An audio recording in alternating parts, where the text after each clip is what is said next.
treated these incredible people who've done such a great job. They haven't treated them fairly. Everything we did, I was criticized because I was too early.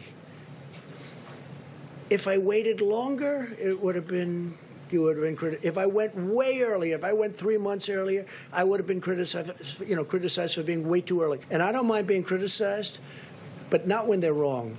Not when people have done a great job. Yes. See the briefing yesterday? The briefing yesterday basically was an all-out brawl between the press and the president. Had nothing to do with us. Senator Lindsey Graham watched too. He's chairman of the Senate Judiciary Committee, obviously Republican, South Carolina. Senator, the look back Sunday with the New York Times, picked up by every news organization, pointed all fingers at basically the president for dropping the ball and not acting sooner. The president fought back. Well, where's the truth lie? Well, number one, Mr. President, the American people understand what you've done for them, and this effort to destroy Trump, no matter the cost to the country, is getting a bit old and is pissing a lot of people off. The president made 4 really important decisions to save American lives. Number one, he shut down travel to China and Europe in a way to keep hundreds of thousands of people from being affected. He declared a national emergency to give the country the tools to fight back. That was a major decision. He rejected the herd mentality of letting it run rampant through the country.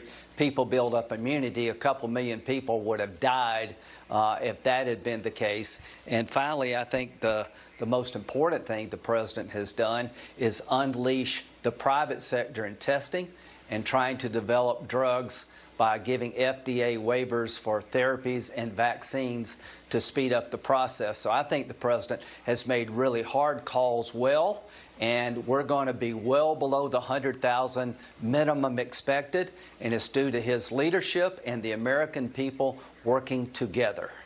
What do you think about that timeline? I've never seen a briefing, and I don't know if you have, where the president put together an entire... Can you hear me, Lindsey?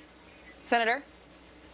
Yes. Can't hear us? Yes. You can hear us? So what do you think of that video that he put together? He put together a timeline of him saying in January, travel ban. Then you had people in the media saying, this is ridiculous. He's going too far. You had Biden saying xenophobia. And then it would have another soundbite of President Trump in February. Then another one, and the media criticizing him. And now the media criticizing him for not doing enough. So I thought that was pretty smart on his part. And then he also included sound bites of the governor of New York and governor of California, who are both Democrats, praising him.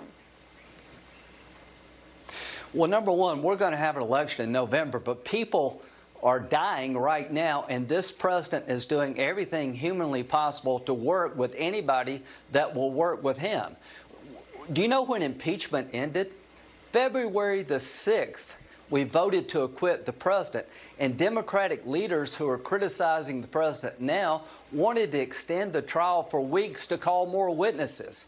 Joe Biden criticized President Trump when he invoked the Chinese travel ban. He's trying to rewrite history, not President Trump.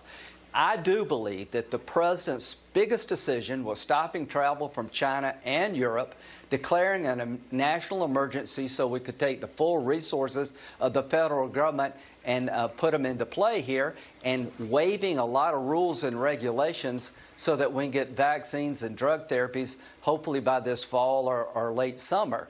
So we'll have an election over all this. But you've got to remember, the Democratic Party on February the 6th was asking the Senate to stay in session to get more witnesses. These are the people who are criticizing. Yeah. No kidding.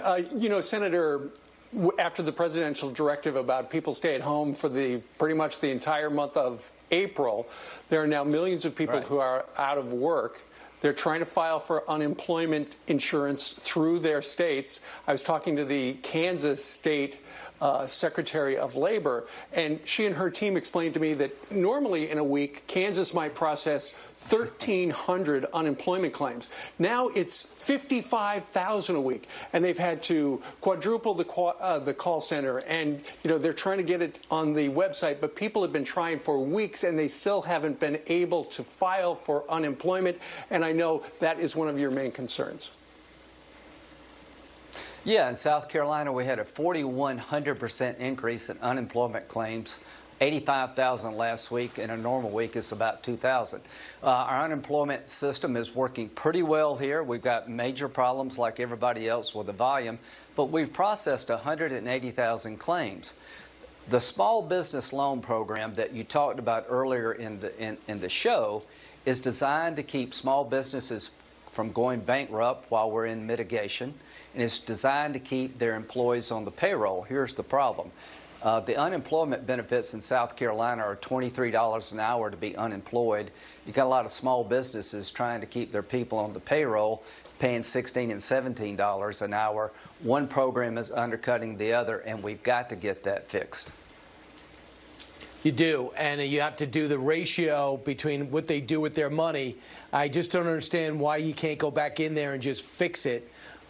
This is like the 10th lawmaker that I've talked to that says they agree, but no one's fixing it. But on another note, you got another reality check last night as the tornado slammed into your hometown of Seneca, South Carolina. How's everybody doing? Well, we lost one person, Borg Warner, a manufacturing plant, a really good company, got hit hard, and the person got killed was working there at night as a contractor. Normally, they would be running a third shift at that plant with 200 people, and it's just a blessing from God that they were not open because of the coronavirus. It was a ES3 hurricane. At 3:30 in the morning, I thought a train was coming through my house. So my hometown got hit really hard. We lost 9 people in South Carolina to these tornadoes that went all over the state. We'll get through it. The governor's been great, but we got to fix this loan program. I don't mean to change topics, but the 75-25 split needs to change. And there are people applying for this small business loan that really are liquid as they can be, and they're taking advantage of it. The money should be for Main Street, and some people are abusing this system. Yeah, you can't keep employees. Yeah, you can't keep employees if they have no owner. People have to remember there has to be an owner and employees, not just employees. I don't know what it takes to get through these people. All right, Senator. Thank you so much. Thanks. Thank you. Go ahead. I think we got to go. We're out of time. We'll talk to you soon, though. Thanks so much, Senator. All right, let's hand it over to Janice. She is